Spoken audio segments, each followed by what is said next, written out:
best things in orbit.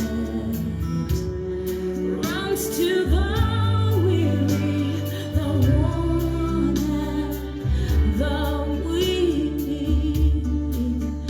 and the same gentle hands that hold me when I'm broken. They conquer death to bring me victory. Now I know my Redeemer lives. I know my Redeemer lives. Let all creation testify.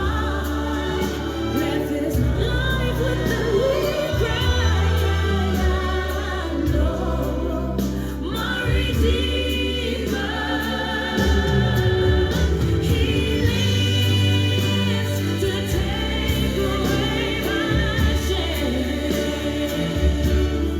and He lives forever. I'll proclaim that the payment for my sin was the precious life He gave, but now He's alive, and there's an empty grave.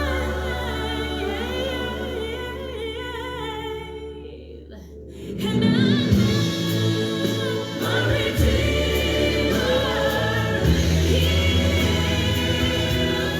I know my Redeemer lives. Let all creation testify. Let this life with the weak cry. I know my Redeemer. I know my Redeemer.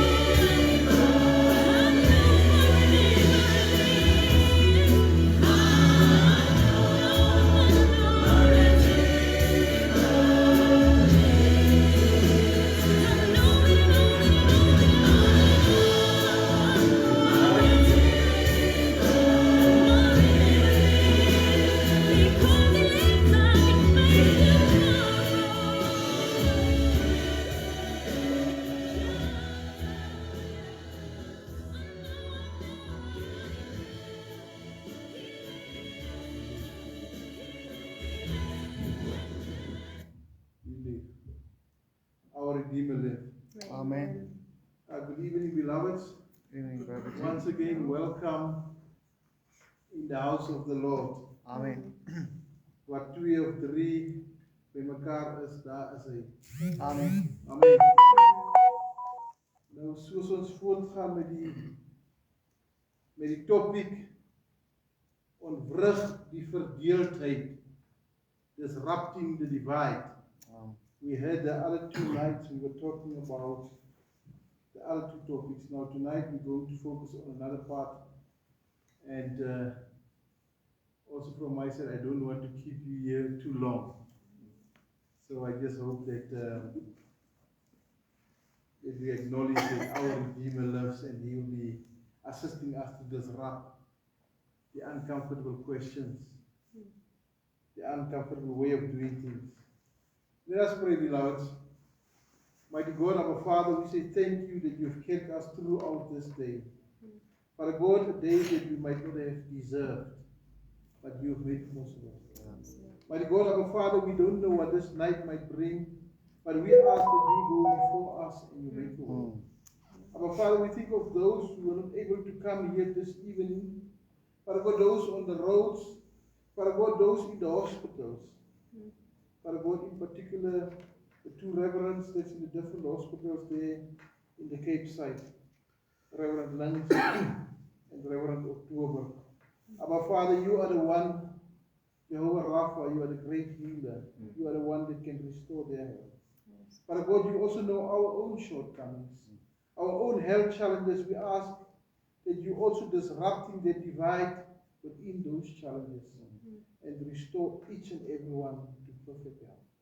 But God, also those within our congregation, we ask that you will be with them in the mighty name of Jesus Christ.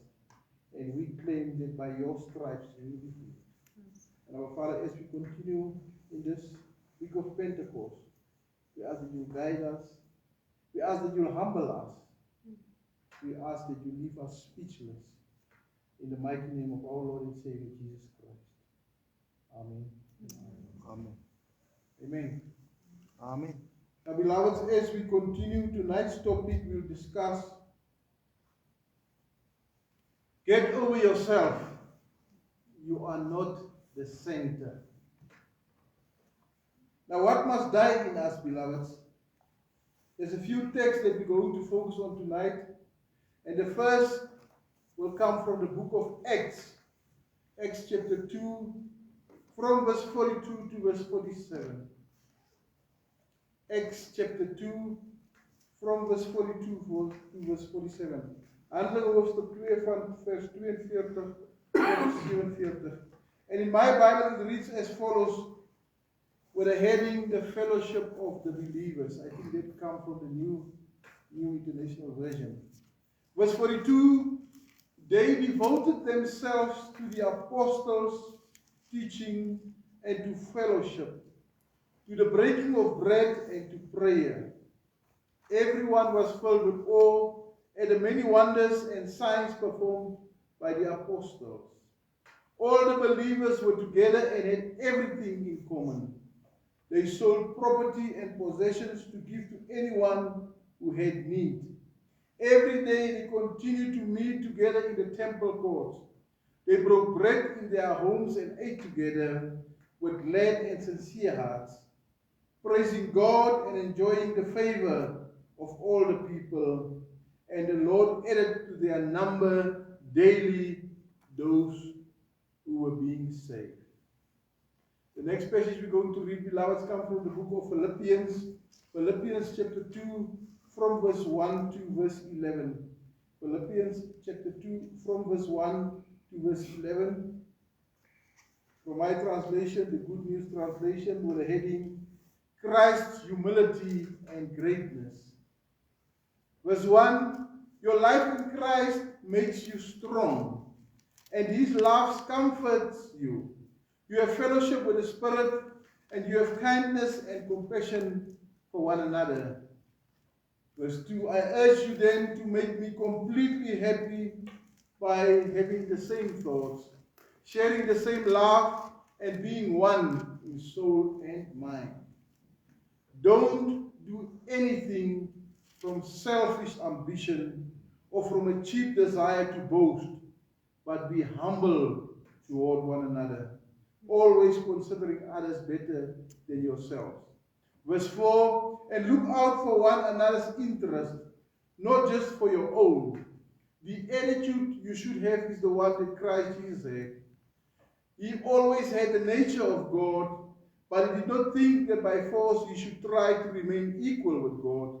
Instead of this, of his own free will, he gave up all he had and took the nature of a servant. He became like a human being and appeared in human likeness. He was humble and walked the path of obedience all the way to death, his death on the cross. For this reason, God raised him to the highest place above and gave him the name that is greater than any other name. And so, in honor of the name of Jesus, all beings in heaven, on earth, and in the world below will fall on their knees, and all will openly proclaim that Jesus Christ is Lord, to the glory of God the Father. We continue, beloveds, and we're reading from Ephesians 4 verse 3. Make every effort to keep the oneness of the Spirit in the bond of peace, each individual working together to make the whole successful. And that comes from the Message. James 4 verse 6. But it gives us more and more strength to stand against all such evil longings. As the scripture says, God gives strength to the humble, but set himself against the proud and haughty. Matthew 16 verse 24, it reads, Beloveds, then Jesus said unto his disciples, if any man will come after me, let him deny himself and take up his cross and follow me. And then we read Galatians 2 verse 20. It reads as, I am crucified with Christ, nevertheless I live, yet not I, but Christ liveth in me. And the life which I now live in the flesh, I live by the faith of the Son of God, who loved me and gave himself for me. Thus far the word of the Lord, may his name be praised. Amen. Let us pray, beloveds. Mighty God, our Father, thanks for the passage of scripture that we just read now. Our Father, we ask that you keep us humble, that you guide us throughout this word, so that we can get over ourselves. We ask this in the mighty name of our Lord and Savior, Jesus Christ. Amen. Amen. Now, beloveds, as we've opened, we said, the heading of tonight will be Get Over Yourself. You are not the center. Unity in itself is sustained not by shared experiences or strong leadership, but by crucified pride and spirit-empowered humility that steps off the throne daily. Now, when we have to ask ourselves, why is unity then so hard? Unity sounds holy, but pride makes it impossible. Unity is beautiful in theory. We sing about it. We preach about it. We include it in our mission statements and vision documents. Every church leader will tell you that unity is important. No one stands at the podium and argues for division. But unity is brutal in practice. Because unity requires something of us. Not just theology. Not just good intentions. Unity requires that we stop being the center. Get over yourself. Pride, beloveds, is the hidden enemy. It is quiet. It is religious. It is respectable. We do not call it pride. We call it conviction. We call it standards. You can't beat my standards. We call it protecting the truth. But underneath the vocabulary, pride remains what it has always been. The quiet insistence that the world revolves around me. The quiet insistence that the world revolves around me. In Philippians 2 verse 3 to 4 we read, where the term has been named, do nothing from selfish ambition or conceit, but in humility count others more significant than yourselves. Let each of you look not only to his own interest, but also to the interests of others. Beloveds, in prison, I don't know who of you went to prison before, but in prison, men fight over chairs. Men fight over bread. Men fight over who gets the bunk by the window. These are small things. But small things reveals what is true. When your world has been stripped to almost nothing, what remains tells you what you actually worship. And what remains more often than not is self. South Africa knows this. We have layered prides, racial pride, tribal pride, denominational pride, class pride, educational pride. We have pride born from real suffering, which makes it feel justified. We have pride born from real achievement, which makes it feel earned. But justified pride still scatters. Earned pride still divides. And our aim this week, beloved, is to disrupt that divide. Unity collapses not because we lack theology, but because we refuse to step off the center. If pride is the enemy of unity, we must name it clearly, not as someone else's problem, but as our problem. So as we continue through the scriptures, beloved, we are diagnosing the real enemy, pride and individualism.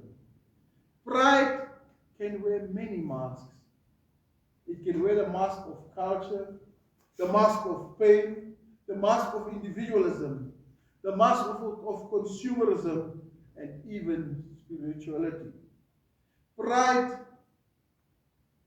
can be a cultural superiority. My culture is wiser. My culture is purer. My culture is stronger. And what this means, beloved, is this pride is often born from real pain.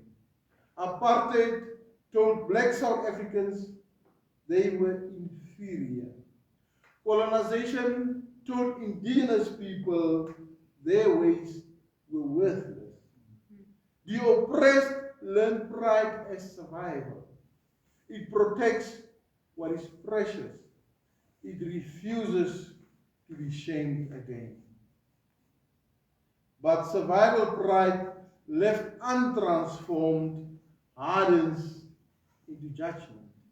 It becomes its own hierarchy. It still divides. It still refuses to count others as more significant. The wound is real, but the wound does not excuse the war. Pride as individualism, beloveds, let's look at it. We live in the age of main character syndrome. All of us want to be main characters. Every platform is optimized for self-display. We know what's happening in social media. Every algorithm rewards self-assertion. We curate, we post, we perform. And slowly, without noticing, we become people who cannot imagine the story continuing without us. Consumer Christianity flows from this, beloveds. We do not ask, where does God want me? We ask, what does this church offer me? We do not ask, how can I serve? We ask, are my needs being met? We have not rejected Jesus. We have simply reduced him to a feature in our personal brand. Beloveds, through the Pentecost lens at Babel, humanity gathered around self-exaltation. Let us make a name for ourselves. They built upward. They reached for glory, and God scattered them. At Pentecost, the Spirit gathered people by self-surrender, not making a name, receiving a name, not reaching for glory, hosting the presence. And God united them. That's why so many were converted. Pride scatters. The Spirit gathers. This is the pattern from Genesis to Acts. It hasn't changed. The pattern from Genesis to Acts hasn't changed, beloveds. If pride is the enemy of unity, humility is not optional. It is the only doorway. With Christ at the center, beloveds, we have our way to humility. What would Jesus do, we ask? And that reminds us to remain humble. What would Jesus do is the question, and it reminds us before I cut you off in traffic. I say, let me be humble. Instead of walking with my phone down the passage, not to want to greet you, I'm asking myself, what would Jesus do? And put the phone away because there's no message in my face. What would Jesus do? So, with Jesus at the center, it leads us to the way of humility. Amen. Amen. Unity flows from Christ's self-emptying, not our self-expression. In Philippians 2 verse 5 to 8, the theological center of this sermon is, and we read, have this mind amongst yourselves, which is yours in Christ Jesus, who, though he was in the form of God, did not count equality with God a thing to be grasped, but emptied himself by taking the form of a servant, being born in the likeness of men, and being found in human form, he humbled himself by becoming obedient to the point of death, even death on the cross. So what would Jesus do? He humbled himself. He humbled himself.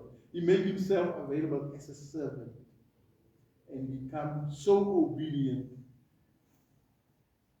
He gave his own life. Jesus did not cling to status. Now I know lots of us in the workplaces, you might be in a senior position or whatever the case might be. But once you go out of the gate, we are all equal. The gate becomes the equalizer.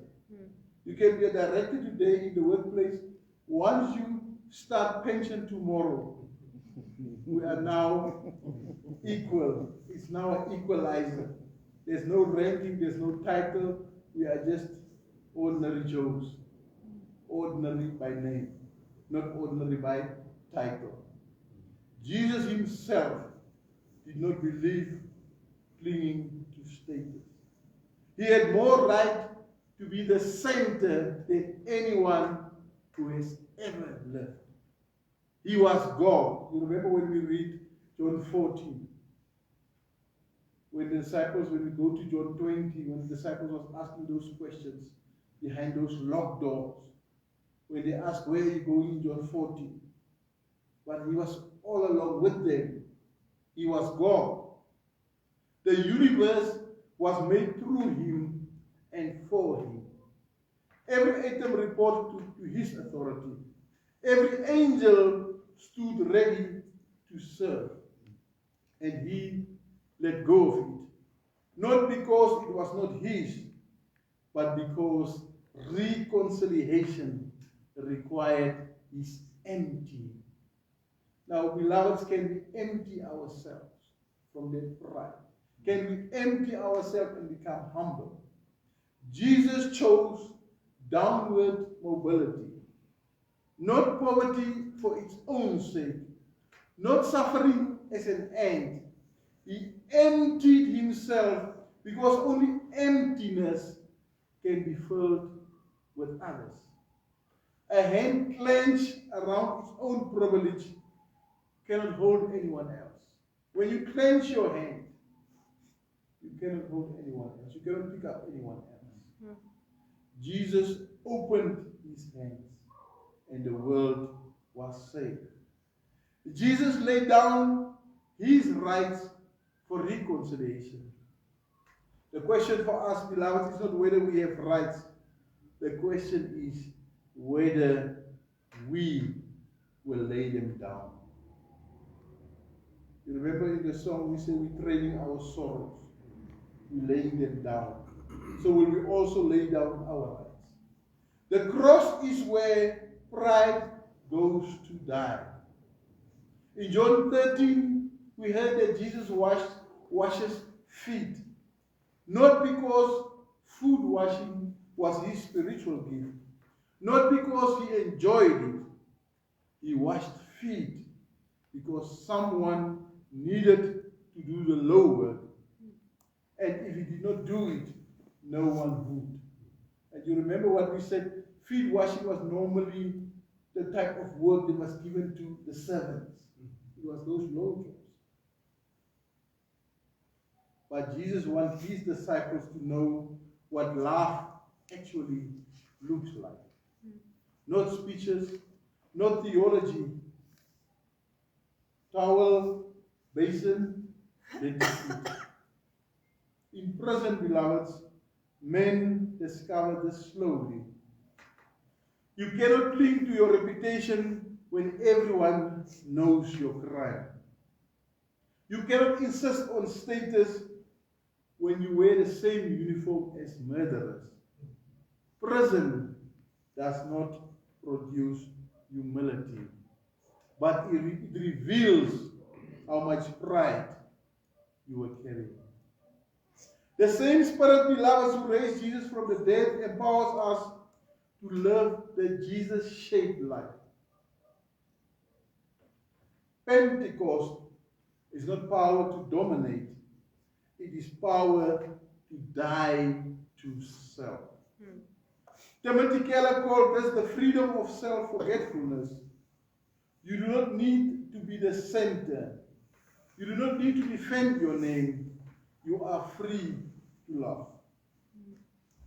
But this freedom, beloveds, is not created by our effort. It is received from the Spirit. Now, when the Spirit is around, beloveds, unity is given, not created. Unity is the Spirit's gift. Pride, on the other hand, is what resists him. In Ephesians 4 verse 3, it calls us to maintain the unity of the Spirit in the bond of peace. Notice the wording there, to maintain the unity of the Spirit in the bond of peace. We do not create unity. Unity already exists in the Spirit. It is not a project we build. It is a treasure we protect. Therefore, Ephesians 4:3 says, to maintain, our duty is to maintain the unity of the Spirit in the bond of peace. James 4 verse 6, beloved, gives us the geometry of grace. It says that God opposes the proud, but gives grace to the humble. Amen? God opposes the proud, but gives grace to the humble. So when you are humble, you're living with grace. This is not a suggestion. It is spiritual law. Pride positions you against God. You know, when we are really in our deepest and darkest moments, we know where God is. Once the problem is solved, we forget about God. We forget about God. So, that is also a form of pride. Pride positions you against God. Not because God is petty, but because pride is incompatible with receiving. You cannot receive grace with clenched fists. How do you receive something with clenched fists? You cannot receive grace while standing on the throne. The throne must be vacated and come down. Our job, beloved, is not to manufacture unity. Our job is to stop resisting the unity the Spirit has already made. Every act of pride grieves the Spirit. And we don't want to grieve the Spirit. Every act of humility makes space for Him. Every act of humility, from the grief to the space. In Acts chapter 2 we read, the Spirit did not erase differences. He sanctified them, Brother Chris. Different languages remained. Different histories remained. Different cultures remained. But they were no longer barriers. They became vessels. The Spirit doesn't make us identical. The Spirit makes us one. There is a difference. Identical people do not need to forgive each other. One people do it constantly. Beloveds, there are daily practices that keep unity alive. Unity survives through daily, ordinary obedience. Pentecost is not only the upper room. Pentecost is the Tuesday morning, the Thursday afternoon, the small decisions that no one sees. In Acts chapter 2, verse 42 to 47 that we open with, it gives us the pattern. The believers devoted themselves.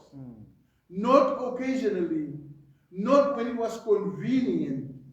Devotion is the language of steady, ongoing, ordinary love. Unity, beloved, is sustained by listening deeply, not waiting for your turn to speak, not preparing your defense, hearing what the other person is actually saying. Now, when we are on our phones, beloveds, how can we hear what the other person is saying? How can we hear when we don't listen? How can we hear when we listen to respond? Because you find out sometimes someone was starting with a subject or a topic and we are already responding. We are already defending, but we didn't hear what was said. We are already in that defending mode. Now, when you're listening deeply, you hear what the other person is actually saying. The second point, that beloved, is speaking with grace. Not saying everything you think. Not weaponizing truth. Words that build, not words that burn. Beloved, unity is sustained by practicing forgiveness. Not once, beloved. We learned to forgive 70 times 7. 70 times 7. How many times is that, Brother Chris? 70 times 7 is 490 times. 70 times 7, beloved. Because community generates friction. And friction without forgiveness becomes a fire. Remember when you get that friction? Friction makes the things hot. Beloveds, unity is sustained by shared prayer. That's why we come together. Unity is sustained by shared prayer, not private devotion. Praying together aligns our hearts around a single center. That's why I'm always vouching for in-person services. Because that private devotion, there might be distractions. But once you are together, once you are united, then it aligns our hearts around a single center. Beloved, unity is sustained by hospitality. Today we heard that we fed about 171 people. It was a record number, if my math serves me correctly, or it could have been more at other times, but for this first half or first 6 months of the year, 171 is a huge number. So there is a need out there, beloveds. And that's where hospitality comes in. Rosaria Butterfield writes that hospitality is not entertaining guests. It is making space for others in your actual life. Not your perfect life, your real life. So when we make space for others, when we see other people, in isiZulu we say sawubona. When we greet each other, sawubona, we see you. When you make that space to say, I see you, I recognize you, how are you? That's why the beauty of the African language is you learn to use that word, and direct translation will tell you, but there's a total different story. So we see you. Now that's what hospitality is. It means we see you. Not your perfect life, but your real life.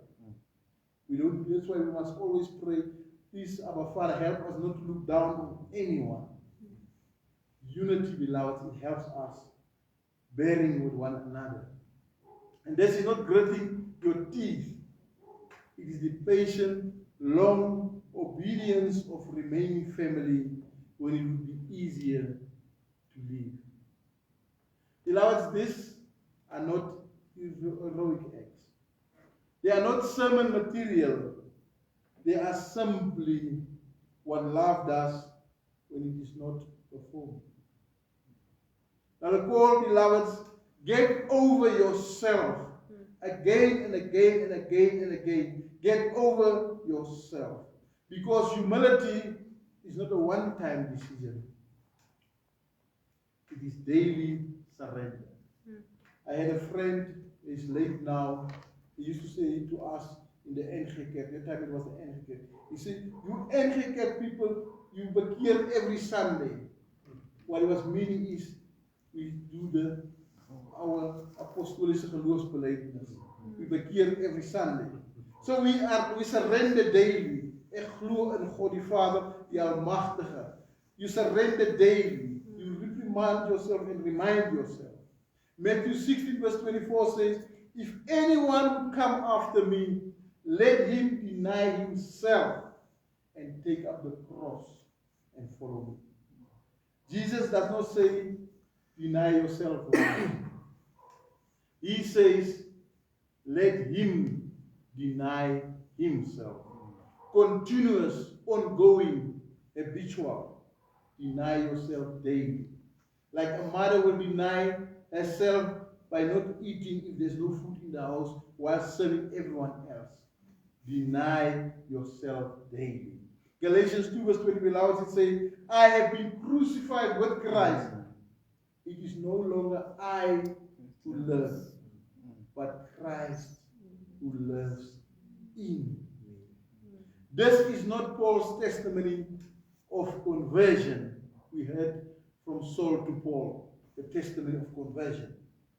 It is his testimony of continuation. He still wakes up every morning to a self that wants to be the center. And every morning he returns to the cross. This is not self-hate. God does not want you to hate yourself. He made you. He loves you. He died for you. Self-hate is still self-focused. It is still staring at yourself. It is just staring with disgust instead of admiration. Sure.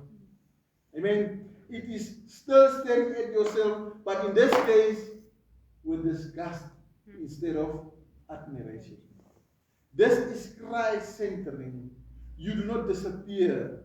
You are re-centered. When you use the Waze maps and you want to check is the traffic in front of you, you move out of the map, then you have that option to re-center. So you are re-centering back.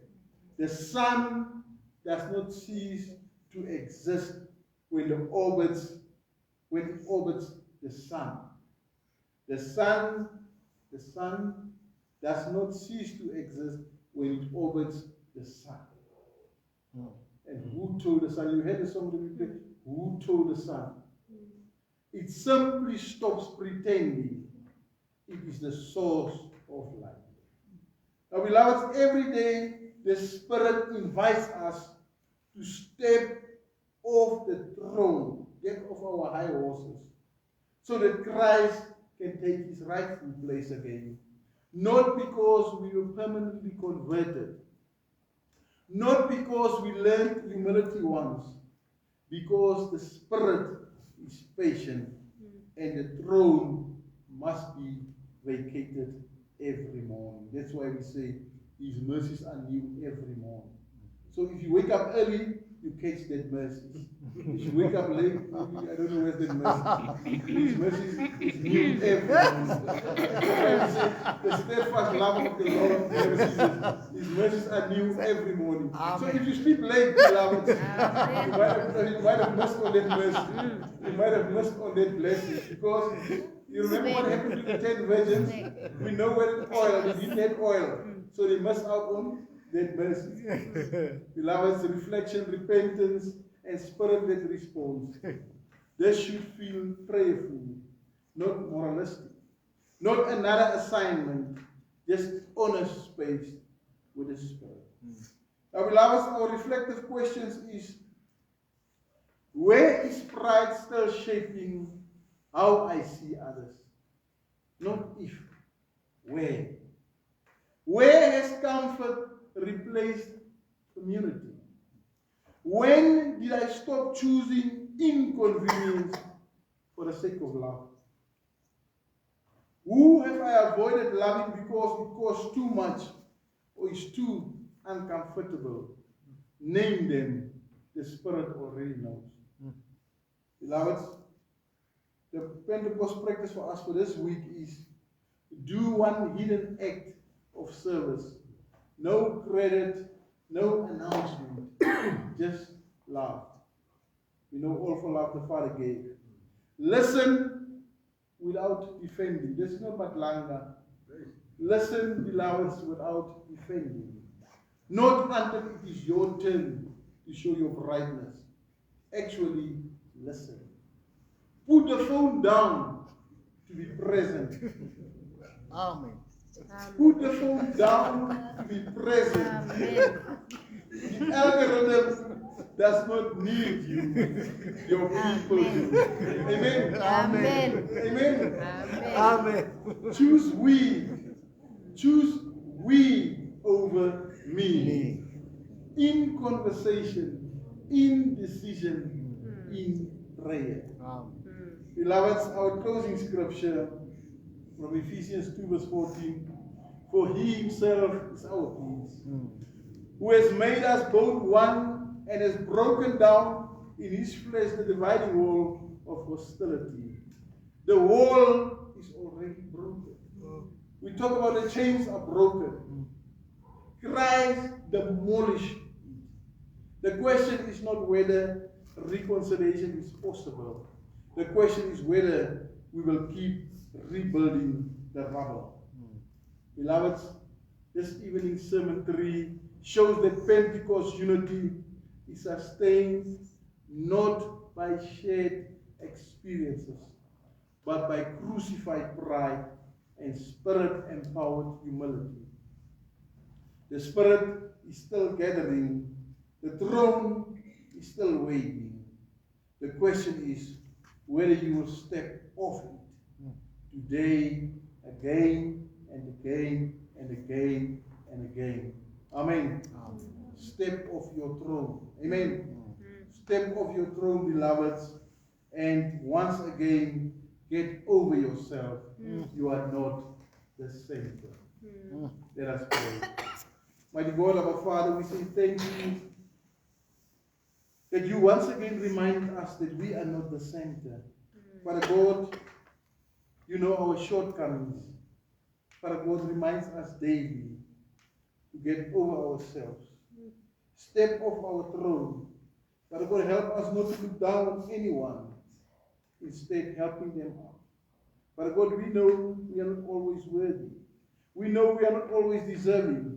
But we know that you made a way for us and you will carry us wherever you want us to be. Father God, that's why we come this evening and we say, may the grace of our Lord Jesus Christ, may the love of God, may the fellowship of His Holy Spirit be with us, now and forevermore, until we meet again tomorrow evening, with much love and thanksgiving. Amen. Amen. Amen. Amen, beloved. Thank you very much for having tuned in this evening, and let us do it again tomorrow evening as we kick off with Sermon 4. Thank you very much for your attendance, and remember that our Redeemer lives. Amen. Who told the Son? You can continue with it again. Let's hear that nice words. Who told the Son where to stand? Our Redeemer lives.